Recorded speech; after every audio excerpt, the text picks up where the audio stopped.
के चरणों में कोटि कोटि प्रणाम। इस सृष्टि को बनाने वाले, चलाने वाले, इस सृष्टि का पालन करने वाले गुरु जी महाराज। घर बार पिताजी जब बोलते हैं अचानक सत्संग शेयर करो, सो गुरु जी महाराज आपको पता है क्या सत्संग शेयर करना मैंने। जैसे हरिशंकर ने बोला, इस दरबार में सब कुछ मिलता है संगत जी, तुम्हें गुरु जी को कुछ बताने की जरूरत नहीं है। वो तुम्हें नहीं दिख रहे हैं पर गुरु जी हम सब कुछ देख रहे हैं, और वो हमारे दिल में क्या चल रहा है, क्या परेशानियां हैं, उनसे कुछ नहीं छुपा है। संगत जी, इस दरबार में पहुंचना गुरु जी के हुक्म के बिना कोई नहीं आ सकता।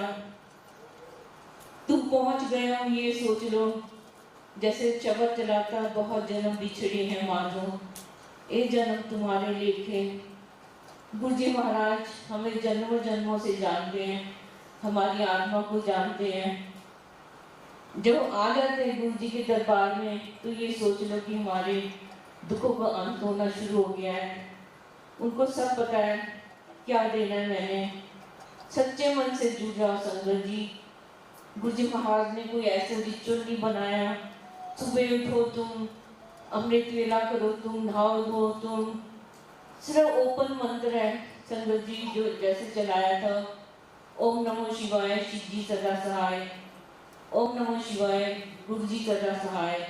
सबके लिए मंत्र है, कोई ऐसा नहीं है कि कान में गुरु जी ने किसी को स्पेशल मंत्र दिया हो, ऐसा नहीं है। कोई भी मंत्र को ज्यादा दुख होते हैं बार बार ये मंत्र जाप करो, बार बार जाप करो, देखो आपके काम कैसे बन जाएंगे, आपको तो पता भी नहीं चलेगा। आप यहाँ बैठे हो, आपको लग रहा है इतने घंटे यहाँ पे बैठ गए हम, ये नहीं पता कि हमारे कितने पाप कर्म कट रहे हैं यहाँ बैठ के।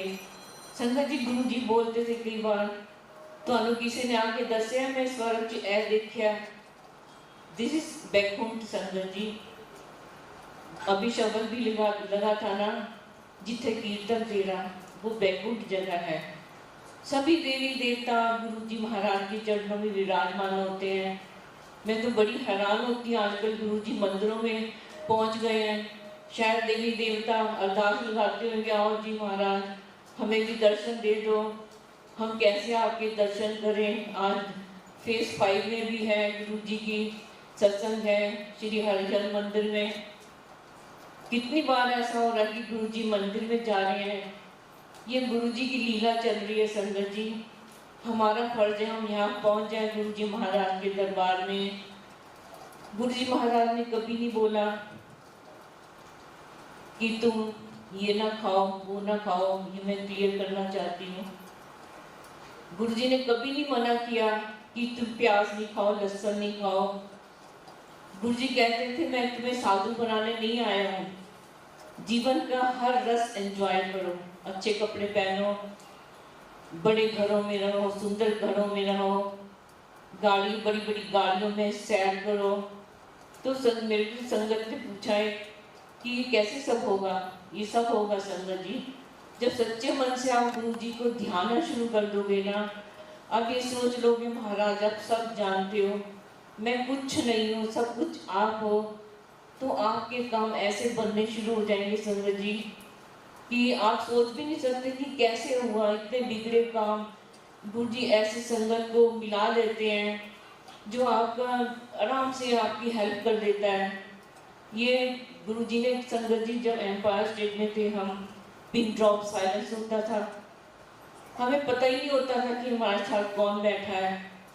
लॉकडाउन हुआ जब प्लेटफॉर्म पे, मल्टीलिंगुअल प्लेटफॉर्म पे सत्संग शेयरिंग हुई, तब हमने देखा नहीं तो आंटी हमारे साथ बैठती थी, कोई टेलीफोन नंबर नहीं एक्सचेंज होता था। और गुरु जी संगत जी ये बताना चाहूँगी, सोशलाइजिंग के लिए गुरु जी बहुत अगेंस्ट थे। बिल्कुल गुरु जी चाहते थे कि एक संगत दूसरी संगत के घर में जाके गप्पे मारे, क्योंकि गुरु जी कहते हैं जब तुम गप्पे मारते हो मिसअंडरस्टैंडिंग शुरू हो जाती है, लड़ाई हो जाती है। तो संगत जी हमेशा बात रखनी, याद रखनी चाहिए। गुरु जी जो चीज़ें हमें बताई हैं कि गुरबानी के शब्द सुनो, गुरु जी जब फिजिकल फॉर्म में थे, गुरु जी ने प्रवचन नहीं दिए संगत जी, कभी नहीं बोला बैठ के। हाँ, 1 to 1 किसी को जरूर बोला उन्होंने कि तुमने ये करो, ऐसे नहीं करो। गुरु जी कहते गुरबानी ने शब्द में आप लिखिए गुरबानी, ध्यान ना सुनो। तो एक आंटी बोल रही, गुरु जी मेरे को तो पंजाबी नहीं समझ आती। तो गुरु जी कहते तू समझ के की लेना, तू सुनी जा, बस बैठ के झूमी जा, नाले सुनी जा, आपे समझ आ जाएगी। तो संगत जी 10 बार एक शब्द को आप सुनोगे तो आपको पूरे समझ आना शुरू हो जाएगा। गुरु जी महाराज का यही तरीका है संगत जी, जोड़ने के लिए। बहुत आसान तरीका है गुरु जी का कि आप ये सोच लो कि इस दरबार में आ गए हो।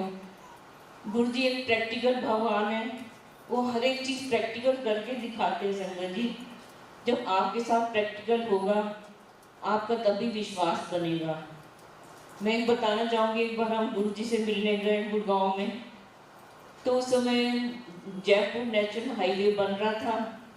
हमने बेटे की मैरिज की, गुरु जी को थैंक्स करने गए, तो टैक्सी लेके गए हम। ना ड्राइवर को रास्ता पता था, ना हमें रास्ता पता था।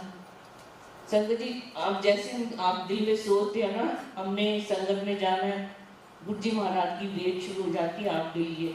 ये याद रखो, आपके दिल में भाव आया नहीं कि गुरु जी से जाना है, गुरु से मिलने आ जाओ, गुरु जी इंतजार करते हैं आपका। तो हमारी गाड़ी चल गई जयपुर नेशनल हाईवे पे जो बन रहा था। अचानक गुरु जी महाराज का फोन आया, इधर उस भाषण की। मैं कहा गुरु जी हम तो आपके पास आ रहे हैं। कहते नहीं नहीं तुम जा रहे हो, जब तुम जयपुर जा रहे हो।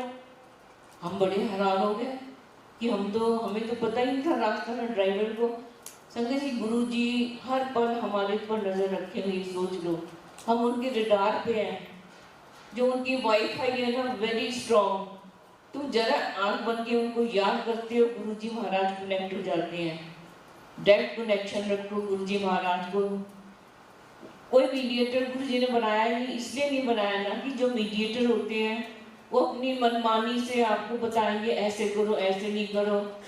तो गुरु जी महाराज से अपने दिल के सारे भेद खोलो, गुस्सा निकालो। कोई रिलेशन, मैं तो बिग बॉस बनाया गुरु जी का अपने जीवन का। सो बिग बॉस को मैं कुछ बोलूं, कुछ अरदास कर देती तो बहुत सुन लेते हैं। तो कोई भी रिलेशन बना लो, फादर का, मदर का, ब्रदर का, फ्रेंड का, गुरु का, परमेश्वर का, वो हर रूप में ढल जाते हैं हमारे लिए। संगत इतने दयालु गुरु जी महाराज हैं, कुछ मांगने की जरूरत नहीं है। एक छोटा सा और सत्संग शेयर करूंगी मैंने बड़ी बार छोटा सा ही करूंगी। एक तो बहुत बड़ा सत्संग है जो आप सोचते हो कि परमात्मा कैसे हमारे जीवन दान देता है, वो मुसीबत आने नहीं देते हैं। गुरु जी कहते हैं आगे फिर मेरा की फायदा। सो संगत जी मेरे को गॉलब्लैडर स्टोन था 2.5 mm का, बहुत अटैक होते थे। तो मैं गुरु जी महाराज के पास बैठी हुई थी एम्पायर स्टेट में। मैंने गुरु जी महाराज ने हमें बड़े मंदिर में कैसे सेवा की, लंगर सेवा, ये गुरु जी महाराज ने हमें सिखाया। तो जब जाने लगे हमने चाय प्रसाद लिया। मैंने बोला गुरु जी मेरे को तो गॉलब्लैडर स्टोन है 2.5 mm का, बड़ा अटैक होता है गुरु जी। तो गुरु जी कहते ले गड़ाछट पिता पत्थर ना परे की करना, सर्जरी करा ले। मैंने बोला ठीक है गुरु जी। तो मेरे को बोला चल चाय के गिलास रख गया किचन में, और गुरु जी के रूम के साथ ही किचन है एम्पायर स्टेट में। तो जैसे मैं गिलास रखने के लिए गई, मैं बैठी गुरु जी के पास में। गुरु जी ने कहा चल तेरा पित्ता ब्लेस करता, नो स्टोन, जब टेस्ट करा रही। संगत जी आप देखो गुरु जी की आंखों से ऐसी लेजर रेज निकलती हैं जब आप दरबार में बैठे होते हो। आपको नहीं पता आपका ट्रीटमेंट हो रहा है, आपकी कीमो हो रही है, आपके जो बीमारी की सेल है वो गुरु जी अपनी आंखों से उसको बर्न कर रहे हैं। ये गुरु इस दरबार की महिमा संगत जी कि यहाँ को चढ़ावा नहीं चढ़ता। सच्चे मन से आ जाओ गुरु जी से मिलने के लिए, प्यार करो गुरु जी महाराज से, हमेशा शुक्राना, हर उस चीज़ का शुक्राना जो आपके पास है, हर उस चीज़ का शुक्राना जो आपके पास नहीं है पर आ जाएगी। पेशेंस रखो, इंतजार करो, सब्र रखो, वो मालिक सब कुछ देने वाला है। आप आए हो तो किसी रीजन से आए हो, ये कारण गुरु जी महाराज को पता है। सो थैंक यू गुरु जी महाराज, ये अनमोल पल बख्शने के लिए मेरे दाता जी। कितने कितने गुणगान करें आपके, जुबान नहीं ऐसी। संगत जी हर पल महाराज का शुक्राना, मंत्र बना लो जय गुरु जी शुक्राना गुरु जी, बस दिनार मंत्र करो। आप देखो आपका जीवन कितना सुखी हो जाएगा। आप प्रैक्टिकल जब अनुभव करोगे तभी आपको विश्वास बनना शुरू हो जाएगा। जल प्रसाद, चाय प्रसाद, लंगर प्रसाद, शब्द जो चलते हैं, इतनी अच्छी अरेंजमेंट करना आसान काम नहीं है। मैं तो थैंक्स करती हूँ जो भी टीम ऑर्गेनाइज करती है, हरिशंकर उनकी सेवा का ये बहुत बड़ा सेवा है जो गुरु जी ने चुना है, और इनके कारण ही हम सत्संग में आ पाते हैं। तो इस टीम का, हरिशंकर आपका, इन देवी देवताओं को बहुत बहुत धन्यवाद, कोटि कोटि प्रणाम है जो महाराज को मंदिर में बुला रहे हैं आजकल। सो थैंक यू गुरु जी महाराज, अनंतम शुक्राना मेरे दाता जी।